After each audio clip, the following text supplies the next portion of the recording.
Jemi në hapësirat e shëndetit, zonja dhe zotërin, do të flasim sot për vitaminat. Vitaminat të cilat fakt njerëz të ndryshëm i marrin me grushta, me idenë që do të ndihen më energjik, do të jenë më të shëndetshëm, por si çdo gjë tjetër, ne e thamë në fillim programit që edhe vitaminat nëse merren me teprik kthehen në dëm për shëndetin.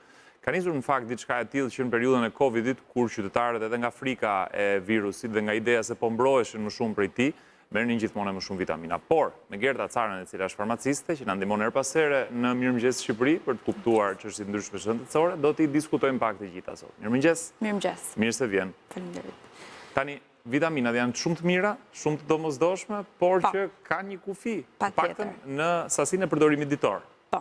Çfarë është e rëndësishme të di? Atëherë, vitaminat, siç e thatë, janë shumë të rëndësishme, janë esenciale. Janë mikronutrientë esencialë, të cilët janë domosdoshëm për mirë funksionimin e organizmit, sepse mungesa e disa vitaminave shkakton dhe sëmundje të caktuara. Pra këtu e kuptojmë se sa të rëndësishme janë. Nga ana tjetër, siç e thatë dhe ju, marrja me grushta dhe në sasira shumë të mëdha, jo gjithmonë arrin atë rezultatin e pretenduar nga pacientët. Është e vërtetë që në gjatë pandemisë kaloi mëndësia nga trajtimi dhe marrja vitaminave vetëm kur merrnim antibiotika, po disa vitamina tipike që mund të merreshin. Gjatë Covidit, nga frika për parandalimin e sëmundjes dhe nga disa studime që dolën atë kohë, të cilat sugjeronin që marrja e vitaminave për dozat larta të vitaminës D mund të ndihmonin sistemin imunitar edhe elemente të tjerë mineral, filluan të gjithë pacientët të marrin trajtim me vitamina për këtë arsye. Gjithsesi janë përdorur dhe më parë vazhdojnë të përdoren, konsiderohen suplemente, pjesa më e madhe e tyre, pra kanë doza ditore të cilat janë të llogaritura si ushqim shtesë, dhe nëse të respektojnë këto doza ditore, jemi në kufi të sigurt deri diku, sepse dhe vetë marrja tyre që është OTC, vitaminat janë over the counter, pra mbi banak, jo gjithmonë me përshkrimin e mjekut, do thotë që nuk jemi në doza të rrezikshme. Por nuk është ajo shporta e karameleve? Jo, absolutisht i marrim në farmaci, apo ka një përshkrim, ka dhe raste kur ka përshkrim nga mjeku, sepse ka doza të ndryshme, vitaminat përdoren edhe në trajtimin e disa patologjive të caktuara, ose në raste të deficiencave të rënda. Pra, jo domosdoshmë, ka gjithmonë është intervali, është doza, ajo që përcakton indikacionin për të cilin po merret, edhe sa rrezikshëm mund të bëhet. Vitaminat kanë dy kategori kryesore, të tretshme në ujë dhe të tretshme në yndyrna.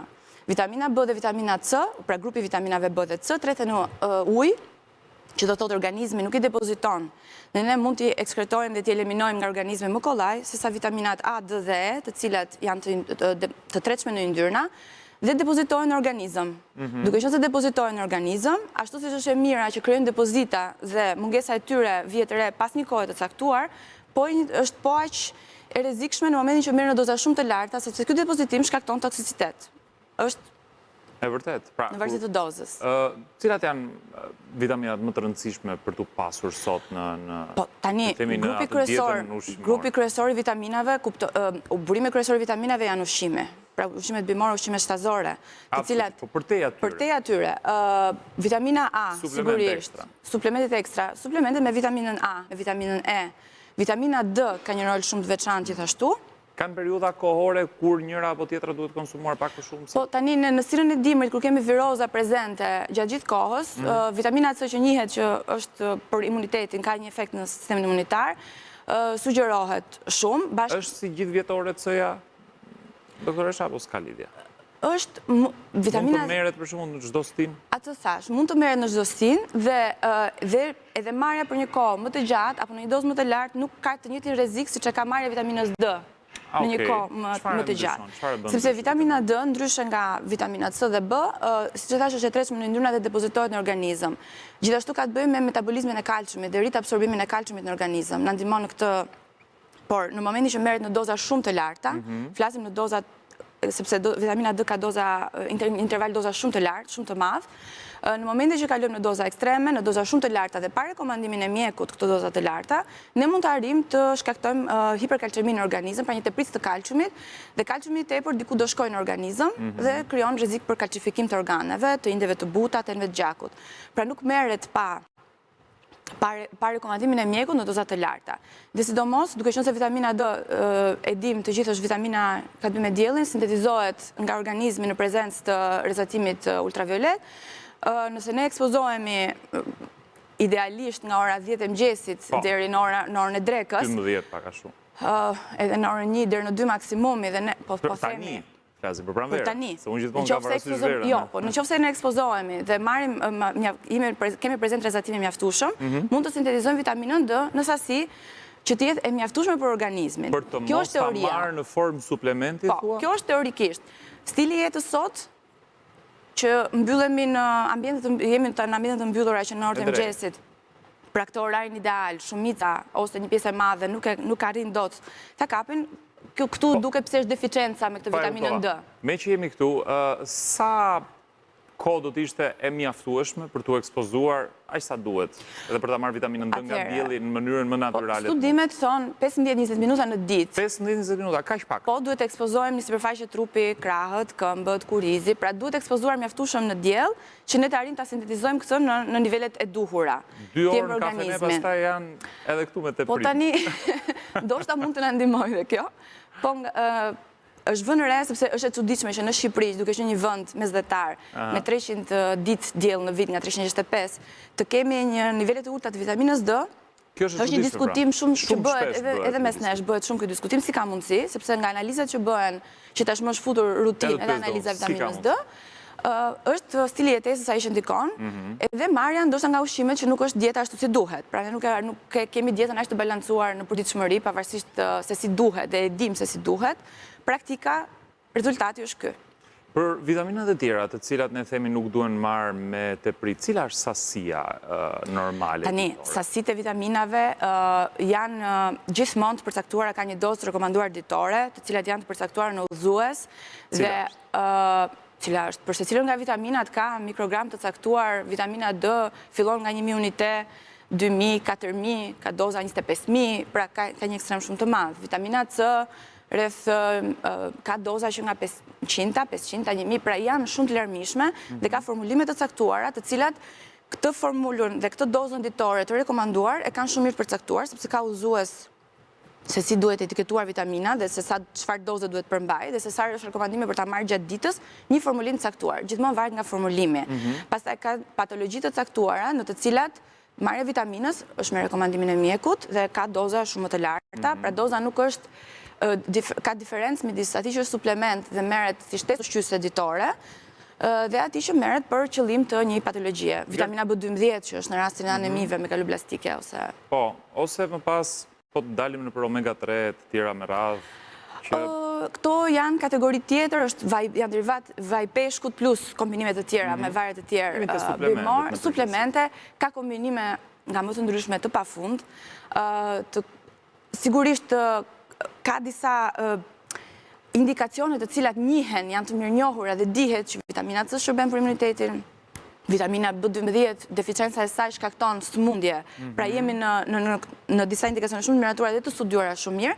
Ka dhe të tjera pastaj ku ka indikacione të cilat pra pretendojmë se na ndihmon për një indikacion të caktuar, po jo gjithmonë është e vërtetuar. Me që më përmendë sëmundjet, që ta bëjmë pak edhe thirrjen për publikun, çfarë ndodh nëse ne kemi insuficiencë të vitaminave, kur ne nuk i marrim mjaftueshëm, kur edhe dieta është e cunguar, çfarë ndodh me organizmin? Një nga rastet më të atëherë përveç sëmundjeve të dikurshme që ka qenë skorbuthi, rakitizmi, ku është ekstremi i mungesës së kësaj vitamine, që ne dimë se çfarë shkakton, në ditët e sotme u ndosoja dieta vegane ose vegetariane, po sidomos vegane që përjashton çdo burim, çdo ushqim shtazor, me origjinë shtazore, ata që ndjekin dietën vegane, rekomandohet gjithmonë që të marrin vitaminën B12 si suplement ekstra për ditë, çdo ditë.